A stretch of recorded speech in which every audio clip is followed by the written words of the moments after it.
Trump സത്യപ്രതിജ്ഞ എടുക്കുന്ന അവസരത്തിൽ ശരിക്കും പറഞ്ഞാൽ ഏറ്റവും കൂടുതൽ എക്സൈറ്റഡ് ആയിട്ടുള്ള ഒരു വ്യക്തി എന്ന് പറഞ്ഞിട്ടുണ്ടെങ്കിൽ ലോകത്തിലെ തന്നെ ഏറ്റവും വലിയ പണക്കാരനായിട്ടുള്ള ഇലോൺ മസ്ക് ആയിരുന്നു. കാരണം എന്താണെന്ന് വെച്ചിട്ടുണ്ടെങ്കിൽ കഴിഞ്ഞ കാലഘട്ടങ്ങളിൽ ബൈഡൻ്റെ കാലഘട്ടങ്ങളിൽ അദ്ദേഹത്തിന് സഹിക്കേണ്ടി വന്നിട്ടുള്ള ഡിഫറൻ്റ് ആയിട്ടുള്ള ഹ്യൂമിലിയേഷൻ ആയിരുന്നു. എന്തെന്ന് വെച്ചിട്ടുണ്ടെങ്കിൽ അദ്ദേഹത്തെ അത്രയ്ക്കധികം മാറ്റി നിർത്തിയ ഒരു ഭരണകൂടമായിരുന്നു ബൈഡൻ്റെ ഭരണകൂടം. കാരണം എന്താണെന്ന് വെച്ചാൽ അദ്ദേഹം ഇലക്ട്രിക് വെഹിക്കിളിനെ കുറിച്ചും സ്പേസ് എക്സ്പ്ലോറേഷനെ കുറിച്ചൊക്കെ സംസാരിക്കുമ്പോൾ അതിനെയൊക്കെ തരം താഴ്ത്തി സംസാരിക്കുവാനായിട്ടാണ് ബൈഡനും അദ്ദേഹത്തിൻ്റെ ആ ഒരു ഭരണകൂടം ശ്രമിച്ചിരുന്നത്. അതിൻ്റെ സ്ഥാനത്ത് അവർ ജനറൽ മോട്ടോഴ്സിനും ഫോർഡിനൊക്കെയാണ് കൂടുതൽ ഇമ്പോർട്ടൻസ് ടെസ്ലയും കാട്ടും കൂടുതൽ കൊടുത്തിരുന്നത്. എന്നാൽ ഇപ്പോൾ ട്രംപ് വന്നതിന് ശേഷം അത്രയും എക്സൈറ്റഡ് ആയിരുന്നു ഇലോൺ മസ്ക്. കാരണം എന്താണെന്ന് വെച്ചിട്ടുണ്ടെങ്കിൽ ട്രംപ് അദ്ദേഹത്തിന് ഒരുപാട് വാഗ്ദാനങ്ങൾ കൊടുത്തിട്ടുണ്ട്. അതായത് സ്പേസിൽ പോയിട്ട് നമ്മൾ ഒരു അമേരിക്കൻ ആസ്ട്രോനറ്റ് കാല് കുത്തുന്നതും അതേപോലെ തന്നെ ഇലക്ട്രിക് വെഹിക്കിളിൻ്റെ ആ ഒരു കൂടുതലായിട്ടുള്ള ഉപയോഗം ശരിക്കും പറഞ്ഞാൽ ഇനി ടെസ്ലയിലേക്ക് കൊടുക്കുക എന്നുള്ള ഒരുപാട് കാര്യങ്ങളും അതൊക്കെ തന്നെയാണ് ഇലോൺ മസ്കിന് ആ ഒരു വേദിയിൽ മോർ എക്സൈറ്റഡ് ആയിട്ട് നമുക്ക് കാണാനായിട്ട് സാധിക്കുന്നത്.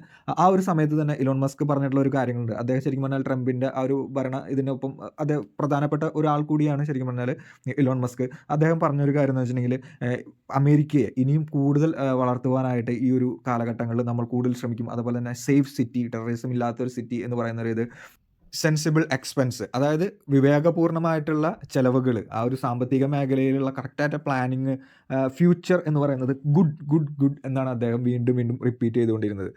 സോ അത്രയ്ക്കും ഒരു എക്സൈറ്റ്മെൻറ്റിലായിരുന്നു ഇലോൺ മസ്ക്. സോ ഇലോൺ മസ്കിൻ്റെ ആ ഒരു എന്താ പറയുക, ഒരു സ്വപ്നം ഇനി ഈ ഒരു 4 വർഷങ്ങളിൽ ശരിക്കും അങ്ങനെ പോയി നടക്കാനുള്ള ചാൻസ് കൂടുതലാണ്.